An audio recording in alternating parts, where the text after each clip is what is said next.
బుద్ధిని గురించి, బుద్ధిహీనతను గురించి, బుద్ధిమంతుని గురించి, బుద్ధి లేని వాని గురించి మనము కాస్త ఆలోచన చేస్తే, ఇక్కడ హెబ్రీయులకు రాసిన పత్రిక 12వ అధ్యాయము 25వ వచనాన్ని మనం చదువుకుందాం.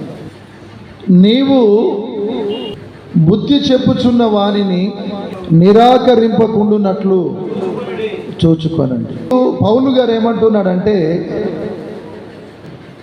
నీకు ఎవరైనా బుద్ధి చెప్పే వాళ్ళు ఉంటే వాళ్ళని మీరు నిరాకరించకండి. దీన్ని చూసుకోండి. మీరు అన్ని చూసుకుంటున్నారు కానీ దీన్ని చూసుకుంటలేదు. బుద్ధి చెప్పే వాళ్ళు లేక బుద్ధిహీనులై, బుద్ధి లేని వాళ్ళై ఎంతో మంది అష్ట కష్టాలకు గురవుతున్నారు, అకాల మరణములకు గురవుతున్నారు, బంగారము లాంటి భవిష్యత్తును, జీవితాలను కోల్పోతున్నారు. ఈ రోజున మనకు బుద్ధి చెప్పే వాళ్ళు ఉన్నారంటే మనము ధన్యులం. ఇవాళ నీకు ఒక బుద్ధి చెప్పేవాడు ఉన్నాడంటే నువ్వు అదృష్టవంతుడివి. నువ్వు ఎలా పడితే అలాగే జీవిస్తున్నప్పుడు, ఎలాగ పడితే అలాగే ప్రవర్తిస్తున్నప్పుడు నిన్ను సమర్థించే వాళ్ళు, నీ మేలు కోరే వాళ్ళు కాదు. ఆఖరికి అంతము అది నాశనమే. అటువంటి పరిస్థితి మనకు రాకూడదు. కాబట్టి మీకు ఎవరైనా బుద్ధి చెప్పే వాళ్ళు ఉంటే వాళ్ళని మీరు నిరాకరింపకుండా చూసుకోండి. అలాగే కిందికి చదవండి. వారు భూమి మీద నుండి బుద్ధి చెప్పిన వానిని నిరాకరించినప్పుడు, తప్పించుకొనకపోయిన ఎడల పరలోకములో నుండి బుద్ధి చెప్పుచున్న వానిని విసర్జించు మనము తప్పించుకొనకపోవుట మరీ నిశ్చయము కదా. హల్లెలూయా. ఈ రోజున ఆత్మీయ తండ్రి బాధ్యతలో ఉన్న దైవజనునిగా నేను మీకు బుద్ధి చెప్పుతున్నా. బుద్ధి చెప్పుచున్నప్పుడు నా మాట మీరు విననప్పుడు, భూమి మీద నేను మీకు బుద్ధి చెప్పుచున్నప్పుడు పరలోకములో ఉన్న దేవుడు మీకు బుద్ధి చెప్పినా మీరు వినరు, ఆయనను విసర్జించుటన్న మాట నిశ్చయము కదా.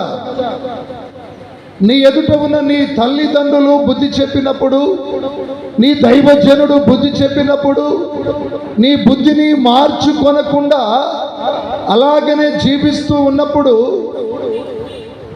ఇక దేవుడు చెప్పినా నువ్వు దేవుని మాట కూడా వినవు, దేవుని విసర్జించుతావన్న మాట కూడా నిశ్చయం. కాబట్టి ఈ రోజున పై అధికారులు ఉంటారు మీకు బుద్ధి చెప్పేవారు, తల్లిదండ్రులు ఉంటారు బుద్ధి చెప్పేవాళ్ళు, దైవజనులు ఉంటారు బుద్ధి చెప్పేవాళ్ళు, అన్నలు ఉంటారు బుద్ధి చెప్పేవాళ్ళు. చాలామంది బుద్ధి లేకుండా జీవించేవారు ఉన్నారు. హల్లెలూయా చెప్దాం. ఒక మాట వినండి, స్పష్టమైన తెలుగులో చెప్తున్నా. బుద్ధి లేనివాడు గడ్డి తింటాడు, బుద్ధి కలిగిన వాడు అన్నం తింటాడు. గడ్డి అయినా తింటాడు, బుద్ధి లేనివాడు మరి ఇంకా ఏదైనా తింటాడు. Praise the Lord. భూమి మీద ఉన్న ప్రతి మానవునికి, మనుషులకు బుద్ధి అనేది చాలా విలువ కలిగింది. దానికి ఉండే ప్రత్యేకతలు కూడా మీకు చెప్తా నేను. అందుకనే మనము బుద్ధి కలిగి ఉండుటకు దేవుడు వాక్యము ద్వారా నీకు బుద్ధి చెప్తాడు, దైవజనుల ద్వారా మీకు బుద్ధి చెప్తాడు. బుద్ధి లేని వాళ్ళై ఉండొద్దు దయచేసి. హెబ్రీయులకు రాసిన పత్రిక 3వ అధ్యాయము 15వ వచనాన్ని చదవాలి. నేడు అనబడే దినముండగానే మీరు ఒకరికి ఒకరు బుద్ధి చెప్పుకోవాలన్నట. ఏం చేయాలి? ఒకరికొకరు ఎప్పుడు చెప్పుకోవాలి? నేడు అనబడే రోజుండగానే. రేపు, ఎల్లుండి, వచ్చే నెల, ఆపై వచ్చే నెల, ఆపై వచ్చే సంవత్సరం నీది కాదు.